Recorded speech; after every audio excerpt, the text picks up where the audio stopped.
ಆಕಾಶವಾಣಿ ವಾರ್ತೆಗಳು ಓದುತ್ತಿರುವವರು ಕುಮಾರಿ ಕೇವಳ. ಮುಖ್ಯಾಂಶಗಳು. ನವದೆಹಲಿಯಲ್ಲಿಂದು ರಾಷ್ಟ್ರೀಯ ಇಂಧನ ಸಂರಕ್ಷಣಾ ಪ್ರಶಸ್ತಿ ಪ್ರದಾನ ಮಾಡಿದ ರಾಷ್ಟ್ರಪತಿ ದ್ರೌಪದಿ ಮುರ್ಮು. ಭಾರತ ಜೋರ್ಡಾನ್ ರಾಜತಾಂತ್ರಿಕ ಸಂಬಂಧಗಳ ಸ್ಥಾಪನೆಯ 75ನೇ ವಾರ್ಷಿಕೋತ್ಸವ ನಿಮಿತ್ತ ಪ್ರಧಾನಿ ನರೇಂದ್ರ ಮೋದಿ ನಾಳೆ ಒಮಾನ್ಗೆ ಭೇಟಿ. ಕೋಲ್ಕತ್ತಾ ಫುಟ್ಬಾಲ್ ಕ್ರೀಡಾಂಗಣದಲ್ಲಿ ದಾಂಧಲೆ ಪ್ರಕರಣ, ಸ್ವಯಂ ಪ್ರೇರಿತ ದೂರು ದಾಖಲಿಸಿದ ಪೊಲೀಸರು. ಟಿ20 ಕ್ರಿಕೆಟ್, ಇಂದು ಭಾರತ ದಕ್ಷಿಣ ಆಫ್ರಿಕಾ ತಂಡಗಳ ನಡುವೆ ಹಣಾಹಣಿ. ವಾರ್ತೆಗಳ ವಿವರ. ಇಂಧನ ಸಂರಕ್ಷಣೆ ಇನ್ನು ಮುಂದೆ ಕೇವಲ ಒಂದು ಆಯ್ಕೆಯಲ್ಲ, ಅದು ಪ್ರಸ್ತುತ ಕಾಲದ ಅವಶ್ಯಕತೆಯಾಗಿದೆ ಎಂದು ರಾಷ್ಟ್ರಪತಿ ದ್ರೌಪದಿ ಮುರ್ಮು ಹೇಳಿದ್ದಾರೆ.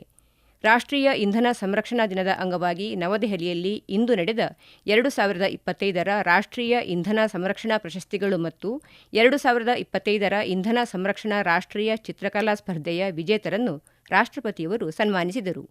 ಈ ವೇಳೆ ಕಾರ್ಯಕ್ರಮ ಉದ್ದೇಶಿಸಿ ಮಾತನಾಡಿದ ಅವರು, ಇಂಧನ ಉಳಿತಾಯವು ಪ್ರಕೃತಿಯ ಬಗ್ಗೆ ಜವಾಬ್ದಾರಿಯ ಪ್ರಜ್ಞೆಯನ್ನು ಪ್ರತಿಬಿಂಬಿಸುತ್ತದೆ ಮತ್ತು ಭವಿಷ್ಯದ ಪೀಳಿಗೆಗೆ ಕಾಳಜಿ ಮತ್ತು ಸೂಕ್ಷ್ಮತೆಯನ್ನು ಪ್ರದರ್ಶಿಸುತ್ತದೆ ಎಂದು ಪ್ರತಿಪಾದಿಸಿದರು.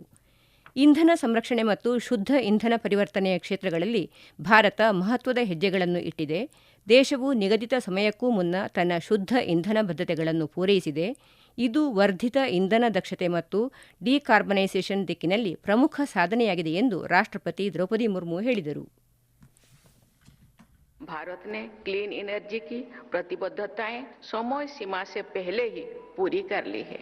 ये हमारी ऊर्जा दक्षता और डिकार्बनाइजेशन की दिशा में बड़ी उपलब्धि है.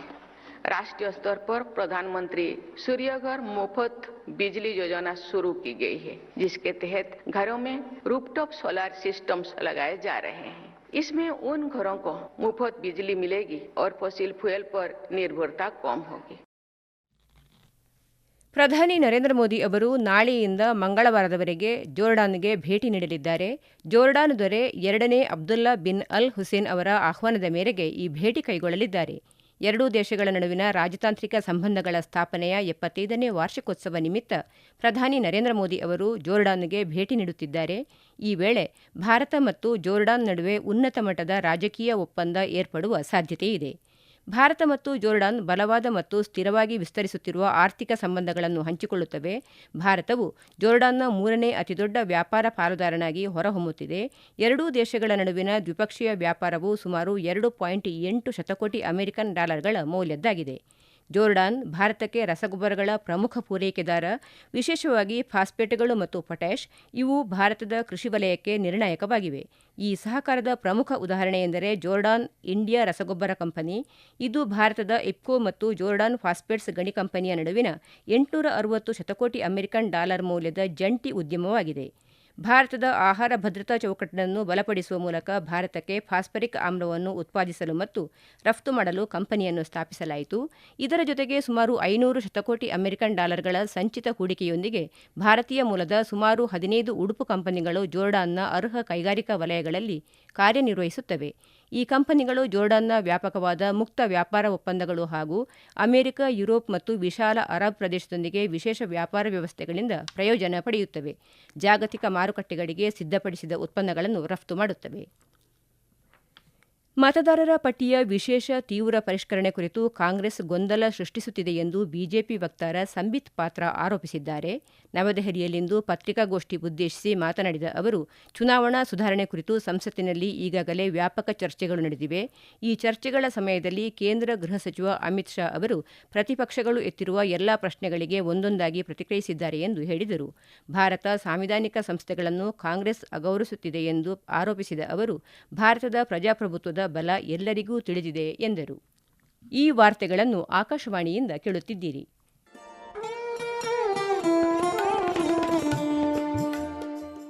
ಆಕಾಶವಾಣಿ ಸುದ್ದಿ ವಿಭಾಗದಿಂದ ಪ್ರದೇಶ ಸಮಾಚಾರವನ್ನು ಪ್ರತಿದಿನ ಬೆಳಿಗ್ಗೆ 7:05, ಮಧ್ಯಾಹ್ನ 12 ಮತ್ತು 2:30 ಹಾಗೂ ಸಂಜೆ 6:40ಕ್ಕೆ. ರಾಷ್ಟ್ರೀಯ ವಾರ್ತೆಗಳನ್ನು ಬೆಳಿಗ್ಗೆ 7:35, ಮಧ್ಯಾಹ್ನ 1:10 ಹಾಗೂ ಸಂಜೆ 7:35ಕ್ಕೆ ಪ್ರಸಾರ ಮಾಡಲಾಗುತ್ತದೆ. ಈ ಎಲ್ಲಾ ವಾರ್ತೆಗಳನ್ನು ನಮ್ಮ ಯೂಟ್ಯೂಬ್ ಖಾತೆ ಆಕಾಶವಾಣಿ ನ್ಯೂಸ್ ಕನ್ನಡ, ಫೇಸ್ಬುಕ್ ಖಾತೆ ಆಕಾಶವಾಣಿ ವಾರ್ತೆ ಕನ್ನಡ ಇದರಲ್ಲಿ ಆಲಿಸಬಹುದು. ನಿಖರ ಮತ್ತು ವಿಶ್ವಾಸಾರ್ಹ ಸುದ್ದಿಗಳಿಗಾಗಿ ಕೇಳಿ ಆಕಾಶವಾಣಿ ವಾರ್ತೆ. ಫುಟ್ಬಾಲ್ ಆಟಗಾರ ಲಿಯೋನೆಲ್ ಮೆಸ್ಸಿ ಆಗಮನದ ಸಂದರ್ಭದಲ್ಲಿ ಕೋಲ್ಕತ್ತಾದ ಸಾಲ್ಟ್ ಲೇಕ್ ಯುವ ಭಾರತಿ ಕ್ರೀಡಾಂಗಣದಲ್ಲಿ ನಡೆದ ಘಟನೆಗೆ ಸಂಬಂಧಿಸಿದಂತೆ ಪೊಲೀಸರು ಸ್ವಯಂ ಪ್ರೇರಿತ ಪ್ರಕರಣ ದಾಖಲಿಸಿದ್ದಾರೆ. ಇನ್ನೊಂದೆಡೆ ಮೆಸ್ಸಿ ಕಾರ್ಯಕ್ರಮದ ಆಯೋಜಕರಾದ ಶತಾದ್ರು ದತ್ತ ಅವರನ್ನು 2 ಗಂಟೆಗಳ ಕಾಲ ವಿಚಾರಣೆ ನಡೆಸಿದ ಪೊಲೀಸರು ನಂತರ ಅವರನ್ನು ಬಂಧಿಸಿದ್ದಾರೆ. ಘಟನೆಗೆ ಸಂಬಂಧಿಸಿದಂತೆ ತನಿಖೆ ನಡೆಸಲು ನಿವೃತ್ತ ನ್ಯಾಯಮೂರ್ತಿ ಆಶಿಮ್ ಕುಮಾರ್ ರೇ ನೇತೃತ್ವದ ಸಮಿತಿಗೆ ಪಶ್ಚಿಮ ಬಂಗಾಳ ಮುಖ್ಯಮಂತ್ರಿ ಮಮತಾ ಬ್ಯಾನರ್ಜಿ ಆದೇಶಿಸಿದ್ದಾರೆ.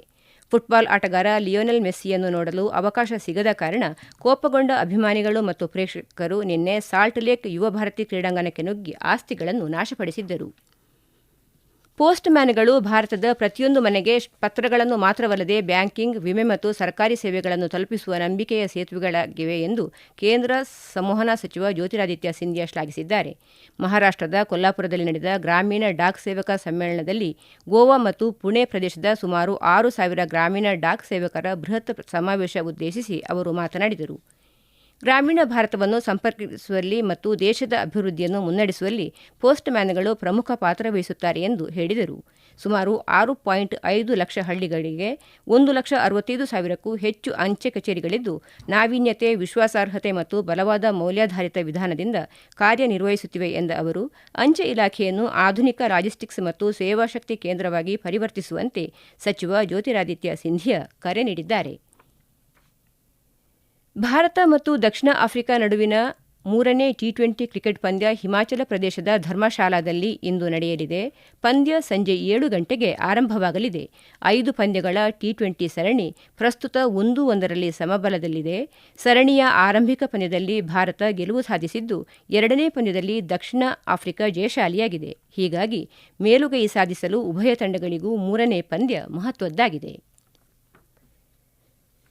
ದುಬೈನ ಐಸಿಸಿ ಅಕಾಡೆಮಿ ಮೈದಾನದಲ್ಲಿಂದು ನಡೆಯುತ್ತಿರುವ 19 ವರ್ಷದೊಳಗಿನ Asian cricket council ACC Asia cup ಕ್ರಿಕೆಟ್ನ 2ನೇ ಗುಂಪು ಹಂತದ ಪಂದ್ಯದಲ್ಲಿ ಭಾರತ ತಂಡ ಸಾಂಪ್ರದಾಯಿಕ ಎದುರಾಳಿ ಪಾಕಿಸ್ತಾನ ತಂಡದೊಂದಿಗೆ ಸೆಣಸಾಟ ನಡೆಸುತ್ತಿದೆ. ಮಳೆಯ ಹಿನ್ನೆಲೆಯಲ್ಲಿ ಏಕದಿನ ಪಂದ್ಯವನ್ನು 49 ಓವರ್ಗಳಿಗೆ ಸೀಮಿತಗೊಳಿಸಲಾಗಿದೆ. ಟಾಸ್ ಸೋತು ಮೊದಲು ಬ್ಯಾಟಿಂಗ್ ಮಾಡುತ್ತಿರುವ ಭಾರತ ಇತ್ತೀಚಿನ ವರದಿ ಬಂದಾಗ 26.3 ಓವರ್ಗಳಲ್ಲಿ 4 ವಿಕೆಟ್ನಷ್ಟಕ್ಕೆ 151 ರನ್ ಮಾಡಿ ಆಡುತ್ತಿದೆ. 2 ಗುಂಪುಗಳಲ್ಲಿ ಏಷ್ಯಾದ ಒಟ್ಟು 8 ತಂಡಗಳು ಈ ಪಂದ್ಯಾವಳಿಯಲ್ಲಿ ಸ್ಪರ್ಧಿಸುತ್ತಿವೆ. ಆತಿಥೇಯ ಯುಎಇ, ಪಾಕಿಸ್ತಾನ ಮತ್ತು ಮಲೇಷ್ಯಾ ಜೊತೆಗೆ ಭಾರತ ಎ ಗುಂಪಿನಲ್ಲಿ ಸ್ಪರ್ಧಿಸುತ್ತಿದೆ. ಮತ್ತೊಂದೆಡೆ ಬಾಂಗ್ಲಾದೇಶ, ಶ್ರೀಲಂಕಾ, ಅಫ್ಘಾನಿಸ್ತಾನ ಮತ್ತು ನೇಪಾಳ ತಂಡಗಳು ಬಿ ಗುಂಪಿನಲ್ಲಿ ಸ್ಪರ್ಧಿಸುತ್ತಿವೆ. 2 ಗುಂಪುಗಳ ಅಗ್ರ 2 ತಂಡಗಳು ಸೆಮಿಫೈನಲ್ಗೆ ಅರ್ಹತೆ ಪಡೆಯುತ್ತವೆ. ಅಂತಿಮ ಪಂದ್ಯ ಇದೇ 21ರಂದು ನಡೆಯಲಿದೆ. ಇಂಡೋನೇಷ್ಯಾದ ಸುಮಾತ್ರದ ವಾಯವ್ಯ ದ್ವೀಪದಲ್ಲಿ ಕಳೆದ 15 ದಿನಗಳಲ್ಲಿ ಪ್ರವಾಹ ಹಾಗೂ ಭೂಕುಸಿತ ಸಂಭವಿಸಿ ಸುಮಾರು 1,000ಕ್ಕಿಂತಲೂ ಅಧಿಕ ಮಂದಿ ಸಾವಿಗೀಡಾಗಿದ್ದಾರೆ.